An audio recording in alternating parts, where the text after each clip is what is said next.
وحلقة تقفيل موسم فانتزي الدوري الانجليزي. وزي ما اتكلمنا عن اعر واسوأ لعيبة في الموسم، لازم نتكلم عن افضل لعيبة ويعني نكرمهم كده ونظبطهم. وما تقلقوش يا جدعان، مش هنوحشكم كتير في موضوع الفانتزي، لان اللعبة ان شاء الله هتبدأ يعني في نص سبعة بالكتير قوي. فاظبطوا لي لايك سبسكرايب شير لاصحابكم، واللي ما شافش حلقة اسوأ واعر اللعيبة يشوفها، لان برضو ايه، عايز اشوف لو في لعيبة نسيتها او متفقين معايا او مختلفين معايا في اي لاعب.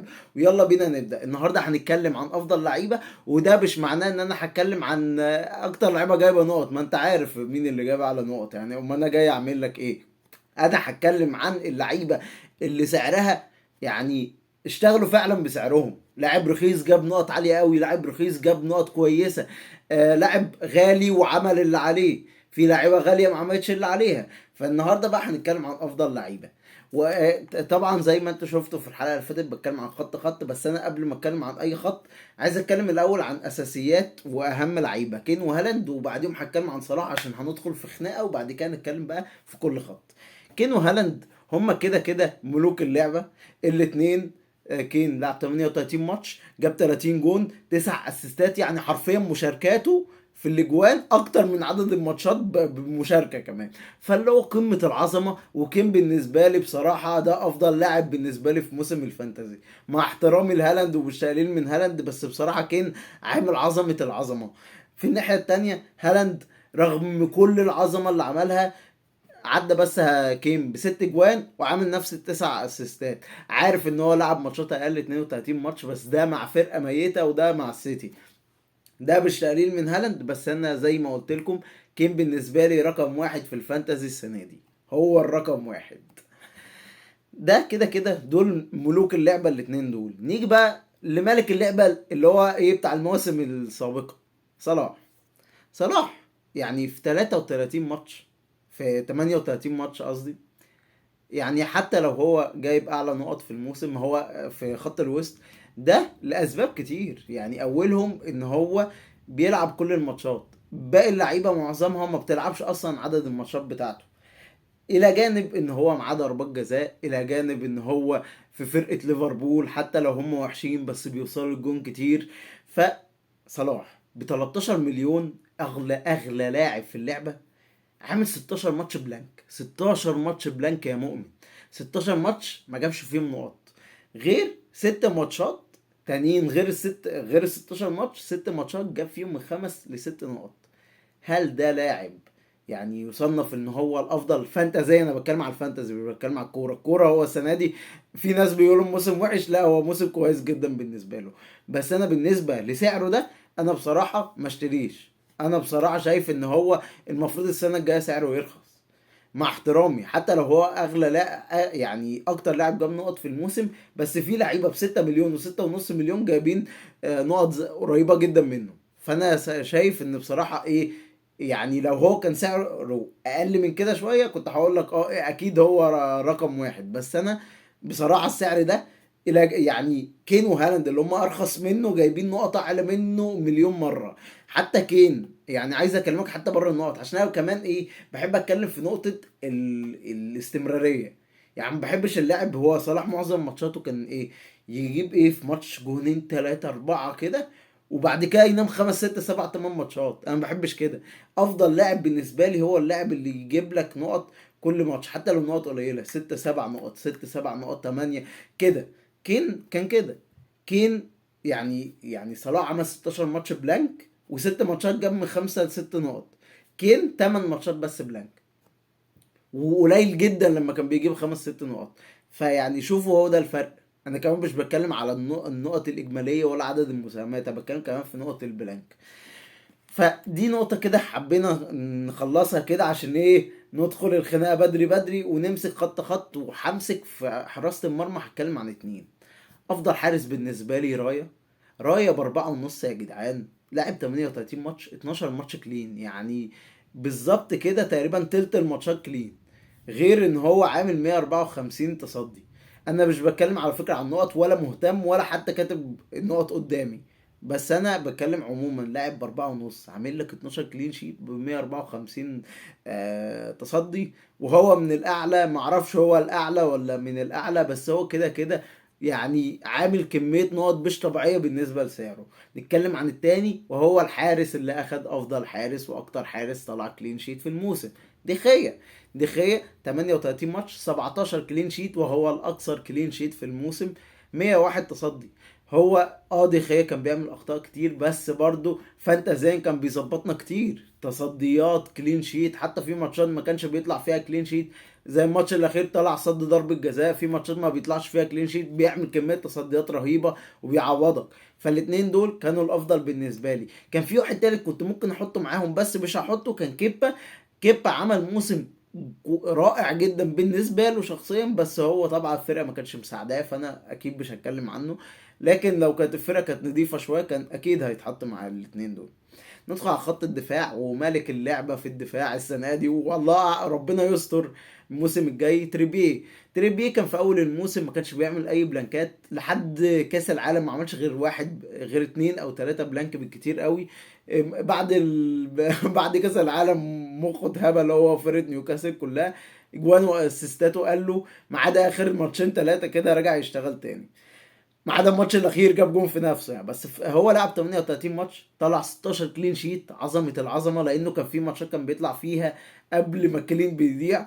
فنشكر يعني ايدي هاو المحترم. كان جايب جون وتسع اسيستات، في عظمه العظمه، جايب نقط اعلى من لعيبه خط وسط كتير. نيجي على التاني وايت، وبالنسبه لسعره لاعب ب4.5 مليون، كان اول ما بدأ الموسم طالع 15 كلين شيت وبجونين وخمس اسيستات، فقمة العظمة يعني. مين اللي كان يتخيل ان وايت يعمل كل ده؟ نيجي على اتنين كمان في خط الدفاع، مينجز ومي. مينجز طلع 12 كلين شيت زي مي بالظبط، الاتنين طلعوا 12 كلين شيت، والاتنين كانوا بسعر 4.5. مينجز جاب جون وتلات اسيستات، مي جاب جونين، جاب تلات اجوان واسيستين. فالاتنين قمة العظمة، مدلعينك كلينات ومدلعينك اجوان واسيستات. فانا دول بالنسبة لي افضل مدافعين في الموسم. ندخل على خط الوسط، وخط الوسط كتير عندنا قوي يعني بصراحة، بس انا عايز ابدأ كده بالاهم وبعد كده ننزل. مارتينيلي عمل موسم رهيب ولم اكن اتخيله ولا اتوقعه ابدا. في 34 ماتش جاب 15 جون 9 اسيستات، وهو كان نازل بستة او 6.5 مليون. وبرده ده في الموسم جاي سعره هيغلى جدا، انا واثق من ده. ساكا واوديجارد برضه لازم نكمل من لعيبه ارسنال لانهم كانوا مدلعيننا. ساكا واوديجارد الاثنين 37 ماتش، ساكا 37 ماتش جاب 14 جون و12 اسيست، اوديجارد جايب 15 جون و8 اسيستات، ويحسب لاوديجارد جدا الموضوع ده، خاصة ان اوديجارد برضو بيبقى بعيد شوية عن الجون عن مارتينيلي وساكا. وساكا كمان كان بيبقى عنده افضلية ضربات الجزاء.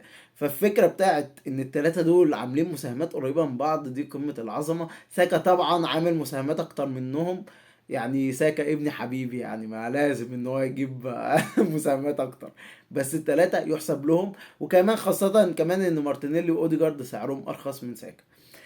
ندخل على لعيبه تانية زي راشفورد. راشفورد اللي هو افضل موسم عمله في حياته، 32 ماتش، كان ممكن يعمل اكتر من كده بكتير لولا الاصابات والقرف ده. ففي 32 ماتش 17 جون 7 اسيستات، ومعظم المساهمات دي كلها كانت بعد كاس العالم. هو راح كاس العالم كان اكتع، رجع بقى خليفة رونالدينيو ورونالدو والظاهرة، رونالدو القديم وميسي وحاجات كده. فراشفورد من بعد كاس العالم لو هو حرفيا كان بدأ الفورمه دي من اول موسم كان ممكن يبقى من هدافين الدوري. تروسارد المظلوم اللي ما فيش حد بيتكلم عنه. تروسارد مجموع ماتشاتهم برايتون على مجموع ماتشاتهم من ارسنال 26 ماتش بالظبط، في 26 ماتش بالظبط جايب 8 اجوان و13 اسيست، وبرضه بنفس السعر بتاع اوديجارد ومارتينيلي، بعدد ماتشات قليل يعني اقل كتير منهم 26 ماتش يعمل العظمه دي. فده طبعا يعني يخليه يدخل القايمه دي بلا منازع يعني. ندخل على ثلاثة رخاص، وعايز ابدا برودريجو اللي كان بادئ. رودريجو لاعب ليدز اللي كان بادئ بدايه ولا اروع، بس بعد كده نجمه نزل خالص. رودريجو لعب 23 ماتش جاب 13 جون واسيستين.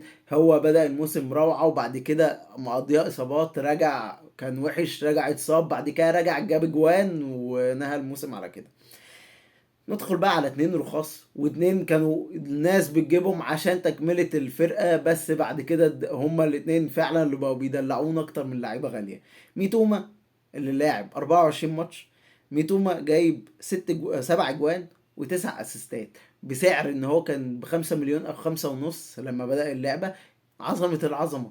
وكان يقدر في اخر ماتشات، يعني اخر ماتشات هو تخاذل. اخر ماتشات لو كان اشتغل فيها ولو بمساهمة كل ماتش كان هيعمل ارقام اكتر من كده بكتير. فبالنسبة لسعره وبالنسبة للمجهودات دي، فاكيد برضو لازم يكون في القايمة. وننهي القايمة دي بالمظلوم اللي مفيش حد بيقدره ولا بيقدر مجهوداته العظيمة اللي عملها، وبجد يشكر. يعني انا من مكاني هذا اشكره لانه ياما ظبطني كتير، وهو بيريرا. بيريرا اللي كان نازل ب4.5، ولو تفتكروا ده كان من اول اللعيبة اللي نصحت بيها من اول الموسم. لو تفتكروا، عارف اول حلقة كده قبل ما الموسم يبدأ قلت لكم هاتوا بيريرا. بيريرا ده كان لاعب اكتع، وكله كان بيقول لك ده اكتع. انا الوحيد اللي كنت مراهن عليه، وبالفعل رهاني كان ناجح. في 33 ماتش جاب 4 اجوان، 10 اسيستات، بالنسبه لواحد ب4.5 مليون. وعلى فكره كان ممكن يجيب اجوان اكتر من كده بكتير واسيستات اكتر من كده بكتير، لولا ان متروفيتش ضيع له اسيستات كتير من اللي هو بيعملها له. فبيريرا عمل موسم رائع جدا بالنسبه للسعر بتاعه.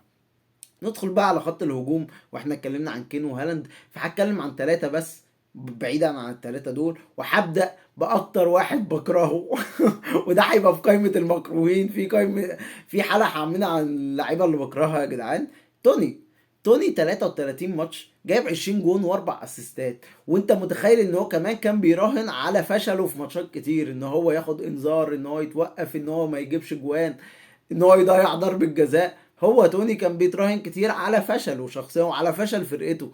فان هو يجيب كمية الاجوان دي وهو بيراهن، تخيل بقى لو هو مش بيراهن وحاطط دماغه كلها وتركيزه كله في الكورة، كان هيعمل ارقام اعلى من كده بكتير. فبجد عظمة عظمة عظمة يا توني، بجد عظمة والله، قمة العظمة يا ابني.